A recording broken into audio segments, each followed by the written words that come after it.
अगर आपसे पूछा जाए कि सबसे महफूज जगह कौन सी है, तो बिना वक्त गवाए आपका जवाब होगा आपका घर। जी हां, लेकिन अफसोस कि जोशीमठ की जनता अपने घर को महफूज नहीं मानती। क्यों?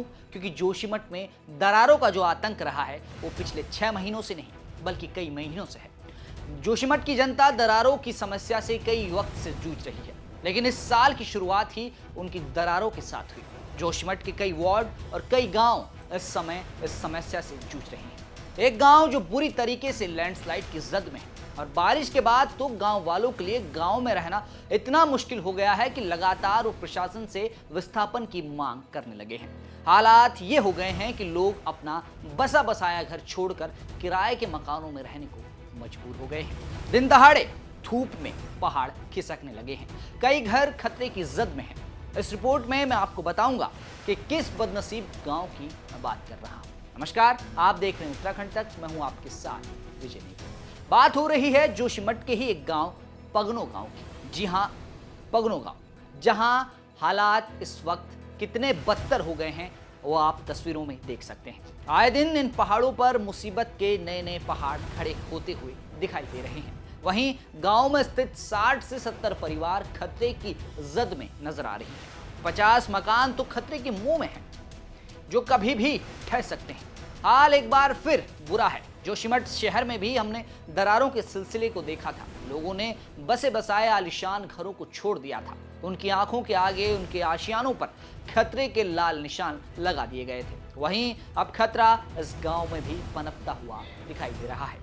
वहीं प्रभावित ग्रामीणों का कहना है कि वो अपना घर छोड़ चुके हैं और किसी और गांव में घर किराए में रहकर रहने लगे हैं। एक बार उस ग्रामीण की पीड़ा मैं आपको सुना देता हूं। यहाँ पर विगत 2 वर्षों से लगातार भूस्खलन जो हो रहा था मेरे गांव में, और अभी भी लगातार बिना बरसात के भी यहाँ पे भूस्खलन जारी है।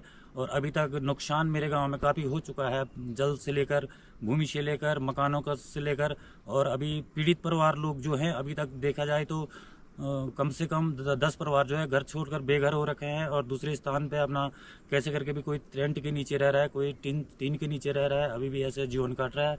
और साथ ही प्रशासन ने सभी का घर छोड़ने के लिए बोला है, अभी तक कोई कार्रवाई इस पे जारी नहीं है। दूसरे में क्या है कि ये लगातार स्लैट है, और इसमें अभी पूरा गांव इसकी चपेट में विगत आने वाले टाइम में पूरा गांव इसकी चपेट में आ रहा है, और कुछ ज़्यादा ही है। और हमारी एक गुहार है कि हमारे अगर उत्तराखंड शासन तक हमारी अगर ये आवाज़ पहुंचती है कि हमारे गांव में बहुत सभी परेशान है, स्कूल भी बंद है, सब कुछ जो है टूट के ध्वस्त हो चुका है, मकान है, अब दूसरे स्थान पर रह रहे हैं हम लोग।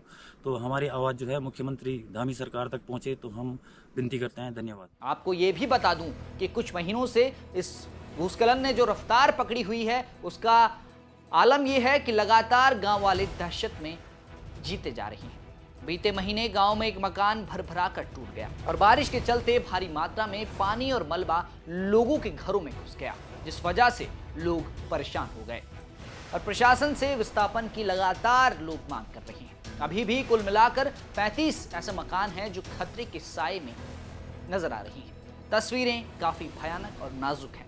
बरसात के मौसम में इस मुसीबत ने पैर पसार लिए हैं। पगनो गांव में लोग खतरे की गोद में हैं। कब कौन सा घर ढह जाए ये कहना बहुत मुश्किल है। प्रशासन का ध्यान इस और कब आएगा ये देखने वाली बात है। फिलहाल जोशीमठ जैसे हालात इस गांव में बने हुए नजर आ रहे हैं। आप कमेंट करके इस गांव के बारे में कुछ लिखना चाहते हैं तो आप लिख सकते हैं। ये तमाम जानकारी जुटाई थी चमोली से हमारे सहयोगी कमल नैन ने। फिलहाल के लिए इतना ही। आप देखते रहें उत्तराखंड तक।